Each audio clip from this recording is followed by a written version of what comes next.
So hello, everybody, and welcome to another interview in Employee to Entrepreneur Society. And today I'm really excited to have my guest, Sandy Sinden, who is a marketer. But how I got interested in Sandy was that I saw her title as when she was in a Facebook group, and she is a travelpreneur. And I was so excited to find out what that was because I love to travel as well. So we connected and she told me so much interesting information, and I knew that I had to bring her on to share with you because she is a trainer and leader in subconscious selling and performance, and also is a former introverted corporate marketing professional who built a six-figure business part-time. And I know we all want to hear about that today, Sandy. So welcome, Sandy. Thank you so much for joining us. Thank you, Kim. I'm so excited to be here. Thanks for inviting me. Oh, it's great to have you. And maybe we can just quickly start off with telling people, I know that you kind of straddle two worlds.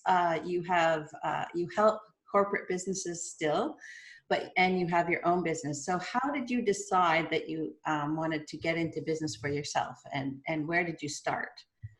Yeah, so I've been in corporate for 30 years. I've been managing digital marketing teams for about the last 20 years. And there's always been something that's kind of burned inside me to want to do my own thing. But so I dabbled in different things over the years. And then I experienced my first layoff in 2001, I guess it was. Actually 2008, experienced my first layoff. For me, that was the first time. I had always been that person that had lots of job offers, never had any challenges getting a job. And here I was getting laid off, and it was nothing I had done wrong. It was just during, it was the times, it was recession. Yeah. And then I experienced a second layoff, and you'd think that would have woke me up. And I still continued to kind of, play with stuff, but never really took anything serious until my third layoff. And that was what really got me to, realize I need to do something different. And I went on a bit of a journey to kind of figure out what it was I wanted to do. Yeah. So tell us what you decided, what did you start doing? Yeah. So one thing I spoke incorrectly on is I had done one other business that I did take serious, and that was in about 2009. And it was actually my first layoff. I had started building a direct sales business, and I think for me, I got so excited about the dream, about this idea of working for myself, of having this leverage and residual income, that I didn't know better. I made a decision that I was going to change, kind of what I was doing, and I went all in, and I did really, really well. I was able to get to the top income with the company, the top leadership level, created a six-figure income for myself, and I was like, okay, this is pretty cool. Like, this works. Yeah. Unfortunately, the company had some management issues, like lots of companies do, and it went bankrupt.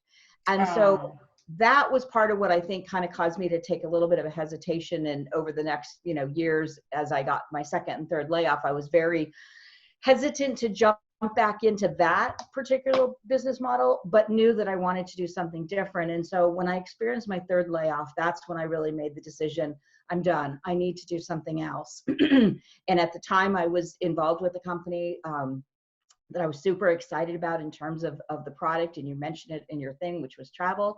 But I wasn't sure that I wanted to build that business because of what had happened to me in the past. And so I really went on I'd say a journey for about 18 months, just really trying to figure out what it was I wanted to do.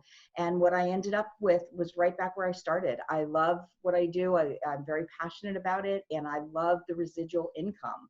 Right. It just made sense to me. Right. So you're in another a corporation that is similar to the one that you made the six-figure income. How long have you been doing that? And tell us a bit about what it is.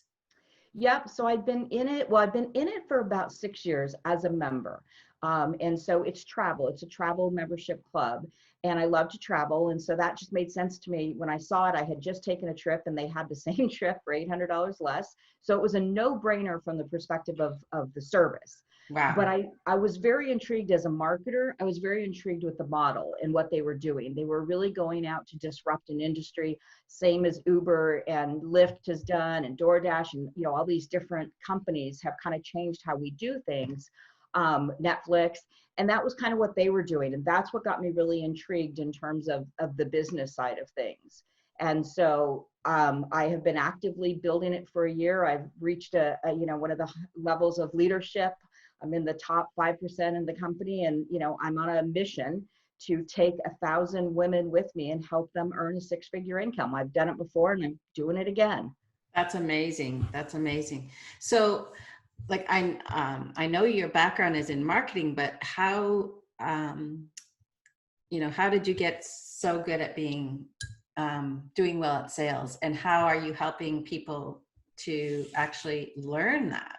Because you teach people how to do that. Yeah, so I work with my team and I'm actually in the process of creating a course.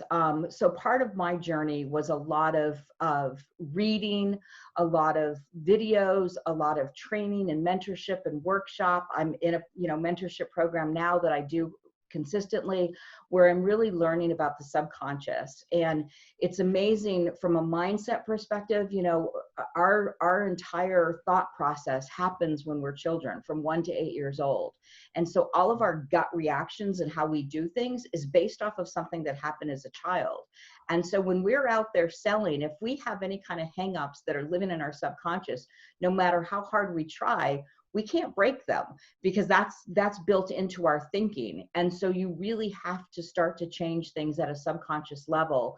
And so that's what I am putting the course together, because what I've realized is I've helped my team and mentored them.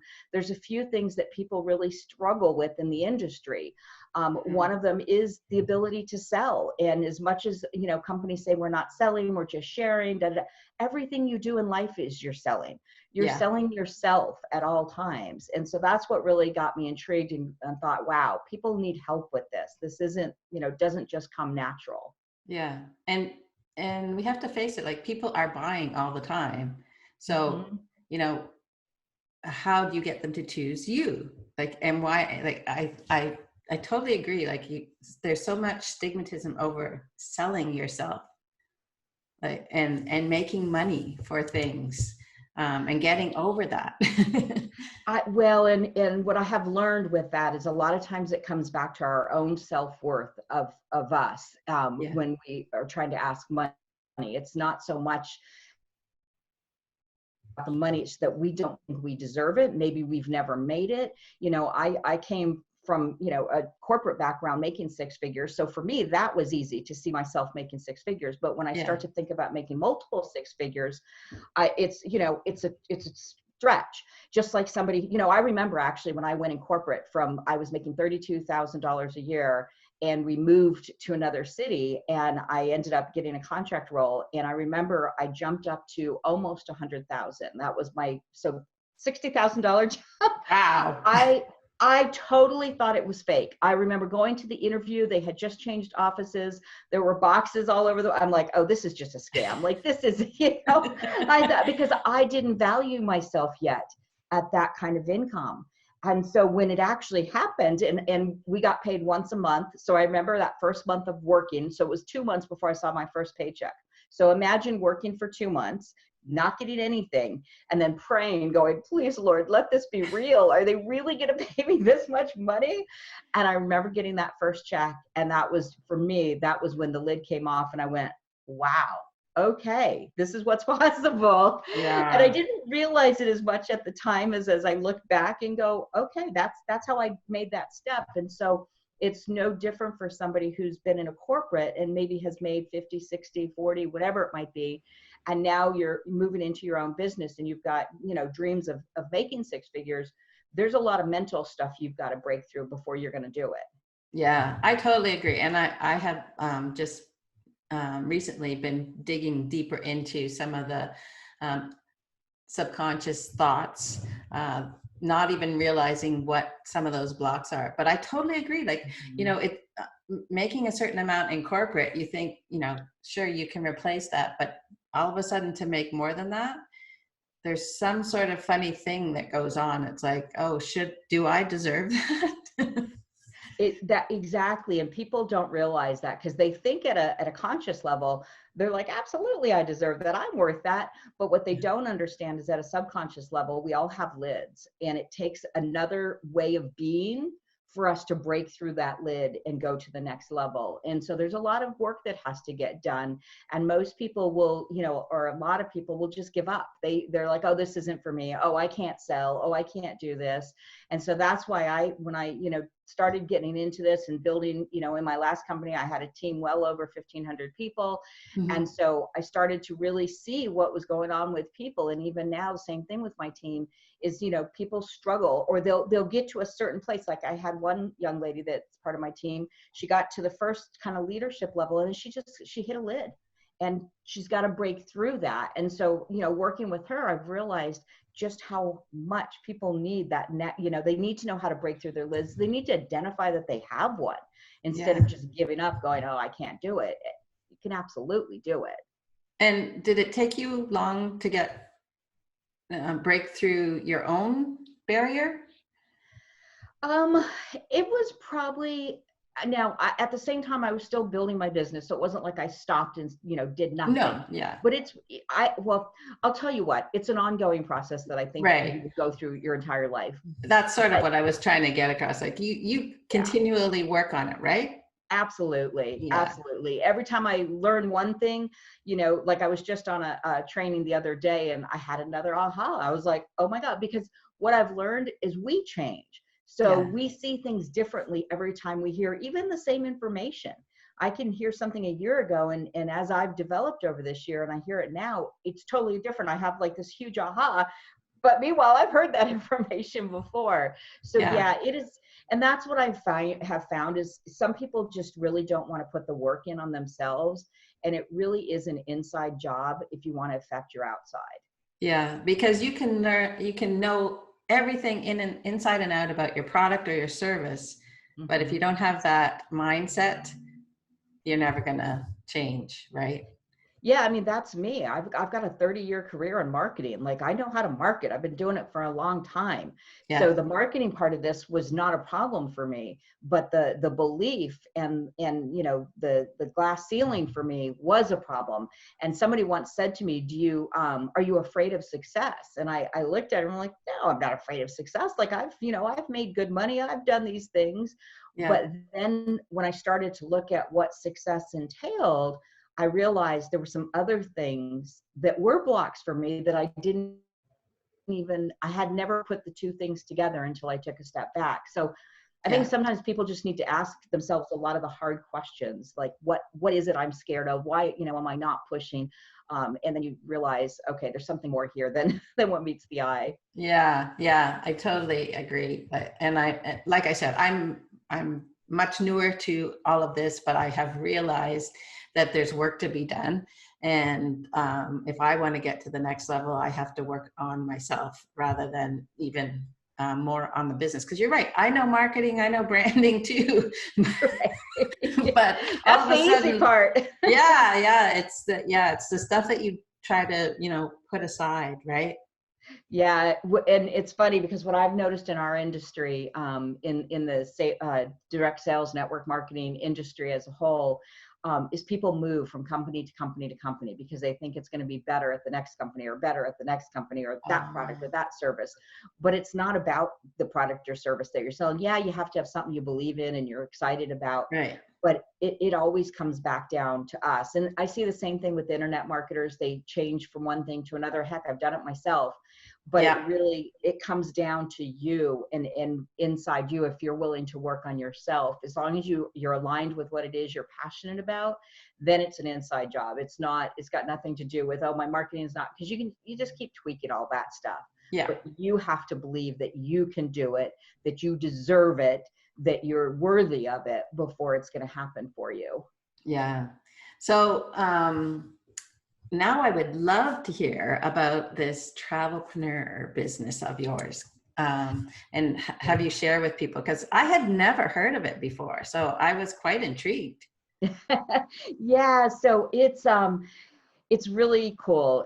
When I got involved, like I said, I got involved because I had just been on a trip to Puerto Rico and they had the exact same trip for $800. So the easiest and most high level way to explain it is kind of like a Sam's or a Costco for travel. We're a travel membership club. We give people the ability to get the absolute best pricing on the market. We just launched a new product. We have 4 different levels of our membership. We just launched a new product where we guarantee people the absolute best price when they're booking their trip. So people think like Priceline and Travelocity and Expedia are free. Yeah, they're free to use, but there's commissions that are baked into that when you use them. And so with ours, there are no commissions. And so you're getting net pricing. So we've saved people anything, anything from $10, $20, $30, all the way up to thousands of dollars. I personally have taken so many trips as a result of being a member. And that's what got me excited. And that's why I love to share it. To me, the memories of travel are far more important than anything else in life. Yeah. It's like trips, it's hotels, it's all like I went on and I got some information, so I know a little bit. So I just trying to make sure that other people understand, like it's everything. It's everything. So basically we start with our silver, which is kind of the entry level. It's very inexpensive. It's really kind of a comparable to like a Travelocity, but again, like I said, it's net pricing. So it's everything from your Airbnbs, resorts, all inclusives, your hotels, your airfare, your car rentals, cruises, the VRBO listings are in there, excursions. So anything and everything that you could possibly want to do with travel is inside of there. Right. And so that's kind of this where I tell people, hey, if you travel at one time a year, it could be worth the investment. Yeah. And what's cool with our membership is you're not locked into any contract. So it's not, you can get in there. I always say the worst you're going to lose is $25 because that's the membership for that one. And to go play with it for a month and do some comparison shopping. Like that's, we lose that in a day out at dinner. So yeah. And so it starts there, but it goes all the way up to people who like the white glove service, people who want private yachts, private jets. And so we have what we call our titanium membership, which is the highest end membership that gives people its unique experiences. It's like a trip to the moon when Virgin has that going on, and doing safaris in 8 different countries. And it's really that high end aspirational travel that people like to do. And then we have a couple of memberships in between. And so the whole goal of our founder was to get people traveling and to get them traveling with their family and their friends, and to be able to have 4 and 5 star experiences at 2 and 3 star prices. So normally when you go look at, something nicer, the price tag goes with it. With ours, it doesn't. Like I took a trip to Whistler. That was a bucket list trip for my kids and I. We priced that thing out everywhere. It was $5,400. I paid $1,700 for it. So for me, it made it possible as a single mom to take my 2 boys on a bucket list trip. So that's why I get excited. And I just wanted to note that as well, that you are a single mom and you have kids and you have had to do all of this and you've done amazingly well. But having this as even somebody having this as a side business, that would be so beneficial. Here's the deal, people. If you don't have a side business, you're really missing the boat for a couple of reasons. One, tax write-off. So all travel I do is a tax write-off. So any type of side business you do, there are lots of benefits from a tax perspective, and you can talk to an accountant and they can tell you the specifics. But why every American doesn't have a side hustle is beyond me.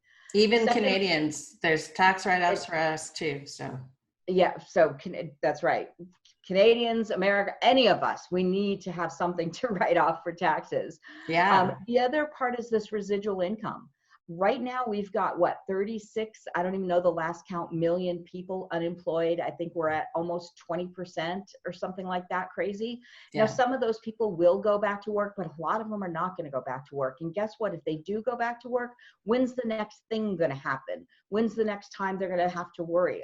In corporate, it happens all the time. There's constant layoffs. I mean, I'm a product of that, and I have a really good, solid background, yet I've been laid off 3 times.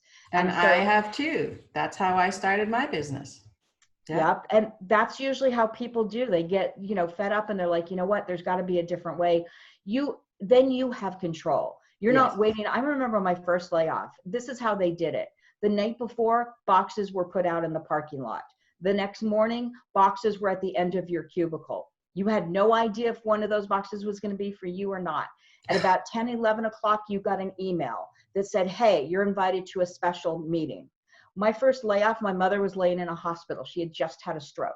Here I am. All I wanted to do was get in, grab my computer, and go back home. I had to wait for the special meeting at 11 a.m. Do you think they gave a damn that my mother was laying in the hospital? No. And so that's what you're dealing with, is they don't care. You become a number. If you love your job, great. Stay in your job, work your job, but start something on the side. Start creating a residual income. So God forbid something does happen, you have it. Or when you retire, do you realize to be able to have, for most people, to be able to have a 6-figure income when you retire, it is a $3 million savings. Yeah. I don't know anybody that makes enough. Even me at making 6, I couldn't save that kind of money. No. You have 2 kids and I live in California, and before I lived in Virginia, both very expensive places. Most people can't. Most people are living, I think it's 87% of people are living check to check. Yeah. So creating yourself a residual income, that residual income paid for my oldest son to go to college for the year and a half that he went there. It paid for him to go to college. Yeah. So even if it's not your primary, it can pay for extra things. It's there when you retire. I mean, let's say you do retire and you have some bit of a retirement. Wouldn't it be nice to have an extra 500,000, couple thousand, whatever, sitting there that you make residually a month after month? Like that's where I'm just, it's crazy to not create something. Totally. I am so on board with you there. And, as you said, like there's the network marketing, or you can do your own, there's coaching, consulting, and all of it can be started on the side if you're nervous of taking that leap right away. And I actually suggest, if you do have that option, if you're not like us and get laid off, if you have the option to start building it on the side. Yeah. And you're totally right with what you said. Now is a time where there's so much opportunity. And I know it doesn't feel like it. We're in some really crazy times. Yeah. But this is actually, when you're in a recession, a depression, whatever you want to call it, these are actually the best times to start a business. Some of the biggest brands out there started their business during these times. And the reason is if you can just stay focused long enough to do it, you've got opportunity there. The problem is most people get caught up in fear and worry, and they get in their head and they get paralyzed, and they don't take advantage of a situation like this. And, like you said, whether it's direct sales, whether you have, a skill and what I always tell people is just think about what people are asking. Are you really good at parenting? Are you really good at gardening? Are you good at knitting? Like, the online businesses and membership sites and courses that are out there are endless for all sorts of things. And so there's always a little market for you. So there's a whole world that you can get in there. There's lots of different things. My son is getting into the Amazon selling. That's it's a whole nother, the whole e-commerce. And it's funny, my first days at AOL, I was on the AOL shopping channel. All we did was exactly that. We sold other people's products. Yeah. And we put the content around it and did the promoting for it, but we just got a percentage from them. So that's what we were doing 15, 20 years ago. Oh my God, I know. That's funny. I did. It's crazy, but I think about it. I didn't realize it at the time what I was doing. And then when I looked back, I'm like, and then I worked on our personals channel, and we were reselling Match.com. Same thing. We just put content around their platform, and we made money doing it. We made millions doing it. Well, and there's so many people making a lot of money just from other people's products and services now. So that's like the whole affiliate thing. Yeah, I was going to say that you can be an affiliate for Amazon. You can be affiliate, if you have a product, like we just bought electric bikes. if they have an affiliate program, which I haven't looked at, I plan on signing up because I love my bike. So why wouldn't I promote that on my site?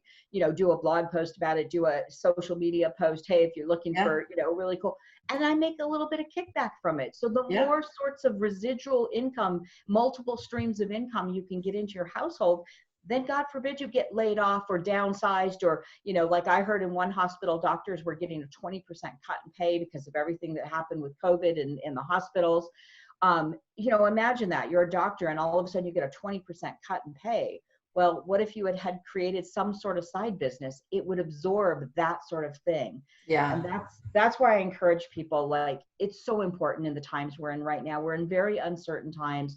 We don't know how the economy is going to exactly bounce back or what it's going to do. Start building something. Even if you still have your job right now, start building something for yourself. There's lots of great trainings out there, you know, happy to, you know, ping me anytime. And Kim, I'm Yes, sure. we'll definitely have to make sure that we have all your information into the Facebook group so that people can reach out to you, because I'm sure there's going to be people that would love to even have some access to you. Yeah, I totally agree. Like, this is a time to take control of your life, especially with, we have no idea what's coming in the future, but we didn't know that this was coming either. No, I don't think we could have dreamed of this. That's for sure. No. So, and you and I are firsthand, we know firsthand that it can be so unexpected, and I'd rather be in control and at least have something that I know I'm making some money from, or I can make money from. Yeah, and that's, I think, for people, you know, if you have something, don't doubt yourself, because I think that's where people get stopped, is they start, you know, a lot of people get this imposter syndrome of, who am I to, you know, go teach or sell or do whatever. You really invest in some coaching around your mindset. If you find yourself getting stopped, rather than quit, like, invest some money, take a course, do something that's more around your mindset, because 9 out of 10 times it's not necessarily all the skill stuff. It's really just about getting your mind cleared, because there is just so much opportunity. I'd hate anyone, you know, to miss out on it right now. Yeah. So I just, before we go, I want to go back to your travel business, and I just have a question about, so there's not a lot of travel happening right now. How is that affecting your business? Well, we're actually setting records. We're having record-breaking months, because what I know sounds insane. So what we have experienced happening is people are coming in for the business side because they're realizing they need a second stream of income. We've had a lot of professional athletes that are coming in, college athletes that aren't, you know, necessarily being able to obviously play sports and that right now. And so they're realizing they want to create another income. They're taking advantage of the time. So we've had a lot of people doing that. On the travel side, we've had a lot of people starting to book out. Travel will get back to normal. You know, I remember 9/11. I lived outside of DC when 9/11 hit, and it took a little bit for people to get back on a plane. But once they did, it boomed again. Travel's the largest industry in the world. People want to see the world. I personally think more people are going to travel now than they did before, because we've been penned in our house for 3 months. We've realized how life can change in a heartbeat. And so if you have bucket list items of where you want to go, like, now is the time to book them. Travel is so cheap, as you can imagine. And most places, whether it's airlines or hotels, they have way more flexibility. So where in the past, if you booked a flight, you couldn't change it. Right now, that's not the case. A lot of airlines are giving you right now, they may have extended it, but I know I booked a flight in March, and they had given us till the end of May to kind of change if we needed to. Anything that was booked between then and the end of May, you could change. But I'm sure they've extended that. But just check with who you book. But travel is deeply on sale. I paid $80 to fly to Dallas from San Diego. I've never paid $80 to travel to there. I know a lot of my friends are heading to Mexico. Mexico is open. So people are looking for, like, people just want to get the heck out of the house. So although people aren't, you know, we obviously can't go to a lot of countries yet, but that'll start to change and things will start to open. So yeah, for us, our industry is pretty resilient and does really well during these times, because people do realize they need to create another stream and have a side something, or possibly a primary something. Yeah. Oh, that's really interesting. Um, and also it's because I had mentioned to you, I said, well, I'm not in the US, I'm from Canada. Does this apply? And you said it does. Yeah, so that's a really good point. So when you build your own business, if you're maybe building an online business or you're building a direct sales, you open the whole world to yourself. Like when Mhm. you're a brick and mortar, you can only sell to people that are around you for the most part, unless you take an online presence. But when you're building some of these different types of business, you can now build in Canada or the US, reciprocal, Australia, Italy. So for us, we build in over 40 different countries. Wow. Well, all the other countries right now are not necessarily in the deep of what we're in with what we've got going on. And so it does give you the ability to start having conversations internationally and to, so God forbid something is going wrong in your particular country, it Yeah. still opens you up to the world. And I'm glad you brought that up because that's such an important piece Yeah. to be able to Well, I do wanted to business. make sure people realize, because that was my first question to you. Well, that's great for you, but what about the rest of us? Right. No, it's yeah. And if you're looking in the direct sales industry, just research that as part of what you're looking at. Not all companies are open in a lot of countries. With ours, because it's travel, the really cool thing is when we open up a new country, we bring a lot of money to that country because then we create a bunch of trips to go to that country. And so we have a lot of countries wanting to partner with us for that reason. So we're pretty fortunate from that perspective. Yeah. So yeah, we're in 40 different countries, have team all over the world, have members all over the world. And it's really kind of a cool culture, Yeah. especially with what's going on right now. I've always loved, our culture because we are from all over the world. And so when we meet together, some of my best friends I've met now are from different worlds, different cultures, different worlds, different backgrounds. And it's been really amazing. It's actually one of the things I love most about our company and my business, even more Yeah. so than the money, is just the friendships that have been made as a result of it. Nice. Yeah. Well. If anybody's interested in checking it out, I will make sure that I have Sandy's information up there so that you can ask her about the travel business or even getting cheap travel. So you can. It doesn't have to be a business. It can just be if you're interested in traveling. Yeah. But also, if you just have questions for Sandy, it's okay to reach out to you. Absolutely. I love helping people. So if I can help anyone kind of get over a hump, please feel free to reach out anytime. That's great. Well, thank you so much for joining us today. It's been so helpful. I didn't see these comments. Sorry. Kathy said, can totally relate to what you're saying. I'm in the same boat. It's never too late to start a business and have a residual income. Yes, I know that Kathy too had been through something similar to us. Alex from New Zealand, woken up by waxing full moon. Interesting interview. Catching the recording versions because he's just catching the tail end. But yes, so Awesome. you can do this in New Zealand too, right? Absolutely. That's the beauty, man. It's really cool when you start, having international and making friends all over the world. It's a very cool Yeah, thing. yeah. Thank you guys So for I'm glad that I joining. can bring Thank you, everybody Alex. together. It's Yeah, so thank you again. And like I said, I will make sure that I have Sandy's information in the Facebook group and you can reach out to her. And thank you again, Sandy. Thank you so much, Kim. Appreciate it. Have a Well, take wonderful care. day. You too. Bye-bye. Bye-bye.